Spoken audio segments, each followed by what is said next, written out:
Why is it a random 5 a.m. Hannah? Like, why did you decide to come back right now? Like, what's going on? Backtrace us. Guys, I really cannot sleep. So I was like, I want to tell my good bitches what the fuck, and my good niggas what the fuck is going on. Because if you guys haven't known, my good sister Sophia Nord, she took Twitter by the storm. That's literally what today's video is about. Why influencers are fucking dumb. Like, why they're just so fucking, like their heads full of air.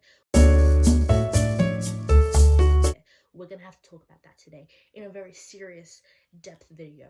Okay, we need to discuss who replaced their brain cells with phone. Like, common sense, it doesn't make sense when it comes to influencers. Last time what happened, literally Twitter fucking went overboard. Okay, and this is like a common occurrence. This always happens. Not me trying to tuck this away. Anyways, this always happens on Twitter, right? This is like, oh, okay, what's going on? Who's getting dragged? But today it was like, wait, hold up. A girl scammed $11 million out of fucking influencers, LA influencers. $11 million. 11 million. I need her to sit down and make a fucking TED talk and tell me how she got what she got, because this lady obviously knows what she's doing. I know for a fact she's going to be having her own Netflix documentary. First of all, Netflix eats up pointless shit like this. It is pointless. But I'm fucking chocolate. If you guys don't know what chocolate is,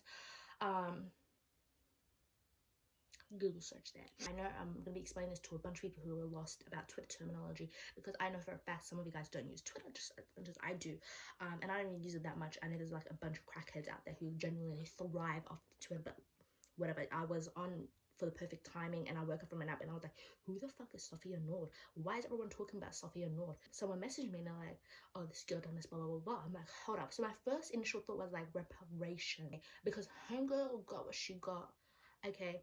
And she's an icon, yes, so this girl on Twitter said she started from Toronto and she started scamming from Toronto, and she scammed her sister like was it $1,000 or $300, and she basically didn't even pay her back. She didn't pay her back $100, and apparently people wanted to jump her there, and she apparently fled to the States. That's why apparently people were talking about her making immigration jokes. In my eyes, I genuinely don't think she scammed $11 million out of them, because how the fuck are you gonna scam 11 million? Is this the federal agents? Are they federal agents? How the hell do they have millions in their bank? Shouldn't you be storing that somewhere? Like, how are you just gonna have millions in your credit card? It don't make sense to me. The story definitely doesn't add up, and she never came out with her side, which is why we can't really trust what everyone's saying, because currently it's very much a he said she said situation. So basically, yeah, this girl named Camille on Twitter decided to expose her because she was basically sick and tired of her shit. She uploaded a little video and she was like basically saying that this homegirl Sophia was crying on the side of the road. She basically got kicked out and she doesn't have like anywhere to stay anymore, and she's like out on the road right now. So homegirl paid her $250. She paid her a hotel, which for me, I personally, it depends on how close I am to you, I probably will end up doing something, because like if you're out here crying on my fucking phone and I say, nah, sorry, that's not my problem. Yeah, sorry, that's not my problem. I'm asleep. Yeah. But you stay safe there. That's not me. I can't really say that. Yeah, mind your business. I don't know why it's gone. Anyways, I can't really say that. So probably I would end up doing the same thing. But the way this girl, the problem where she fucked up is apparently she bought her a plane ticket. So how are you gonna buy her a plane ticket after she didn't even pay back? So apparently she also didn't pay her back. Allegedly, she didn't pay her back the money. She not only done this, but after someone reached out to the girl Camille on Twitter and said, thank you about speaking this issue, Sophia also scammed my family and me. I assume Sophia found my family because my dad is a WNBA coach and my mom is pretty famous. Anyways, my family has 501 non-profit where we raise money for lupus research. And people affected by lupus. Long story short, every year we have a female celebrity basketball game for lupus and give checks to our lupus honorees. Sophia basically received 2 separate checks for $3,000 from us. Well, I had this girl, she's not only like working hard, she's working overtime. She is clocking in and she's not clocking out. She's staying there and she's getting her fucking bag. Anyway, so one check for her since she reached out to us about having lupus, and another check to a woman who also had lupus. However, she wasn't able to show up having lupus flare up. We even received pics of her in the hospital. It turns out it was just Sophia running a fake page, We only caught it, bit stuff. I shouldn't be laughing. We only caught it, what was I up to? We only caught it because our finance guy, two checks were deposited in the same account. It was linked to Sophia. We tried to reach, but she vanished. As soon as she's blocking us. But yeah, she scammed my family's charity out of $6,000, pretending she had lupus. So not only is she scamming people, she's also scamming. So she left influencers. First of all, it didn't really start out with influencers. It started out with her hometown. This girl has built her rapport. She has a resume right now. She's literally building her. This one I can't help you with. Like, I can't even say to you, girl, she's an icon, she's a legend. That's horrible. Like, obviously this girl has like deep down issues, or maybe she's just, nah, I can't even make an excuse for you. Like, you're damn bad if you're running charities now. For me, I'm just like, you know, I'm all about the eat the rich. But then charities, that's when my morals start seeping in, right? So apparently the next victim is this girl named Maggie Lindemann. So basically she said that she went to Maggie Lindemann and she was raving about how she basically works for Jeff. If you guys don't know who Jeff is, he's like a YouTuber, and she basically works for him as a editor. So she basically finessed this way into this girl's house because she was like, I've got no place to stay. So this girl was being kind enough to let her in her house, and personally, that's a red flag. I will never be kind enough to you to, I don't care if you're Michael Jackson's writer, I don't care if you're out there here sweeping Michael Jackson's stage, I don't care if you're Beyonce's fucking ghostwriter, I don't care if you can stand next to Beyonce and Beyonce knows you personally, you're not coming inside my house because I personally don't know you. Like, that's a red flag. I genuinely don't know how people are effing up, like, in this situation. Like, how are you letting people in your house? But the girl even said, like, yeah, she kind of like messed up with that, but how are these people doing that? How are you comfortably sleeping at night knowing someone you don't know is sleeping next to you? I am fucking paranoid about that shit right now. This girl right here, I'm not gonna lie, as much as I'm saying she's an icon, she's a legend, she's genuinely low-key scaring me. And I don't know what it is. It's because mystery scares the shit out of me. I genuinely feel like she's gonna fucking climb out of my bed right now and fucking grab my legs, because my feet are dangling. She was like to them, Jack Harlow basically she works for Jack Harlow and she's part of like his management team or something. First of all, wallahi, I don't know how clan you have to be. I don't know how damn bad you have to be. I would have clocked it from here. Like, this girl, she's crazy. She's wild. Like, something's very much up with her. I genuinely would have got the creeps. I have something in me. I don't know if it's sixth sense or something, but I would have clocked from that start. Jack Harlow's management, and you work for Jeff Whittick. Where's the correlation even? So basically, yeah, she went to Rolling Loud, she got them tickets, blah blah blah, which apparently they found out that there was a stolen box of Rolling Loud tickets that were on the floor, which probably explains where she got it from. Because if I don't know, if they didn't figure that out, I'm terrified of this girl. Because is she a djinn? It's moving very much as djinn vibes. Anyways, yeah, so then she basically, like, during the concert, something happens and she's out here crying.